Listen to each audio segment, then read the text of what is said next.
Let's go, adventure tayo from Lubok, Philippines, going to man-made forest. Sakop pa rin ng ano yan, ng Lubok, ang man-made forest.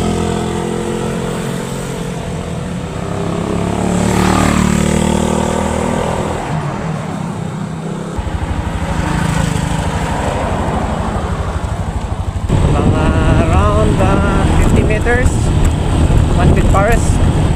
Paibalo hinahinay ko noong magmaneho dire, hinahinay kaya ang daghang turista dinhing napita o kay man-made forest na ni amo na ni siya man-made forest. Kaya yung babae doon nakabra lang yun doon galing sa gasolinahan dumato hindi naman nagdapit.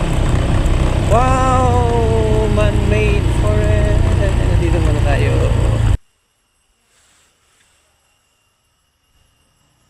This is it. 1 year ago, nakabisita tayo dito. Ngayon, nandito ulit tayo nakabisita sa man-made forest.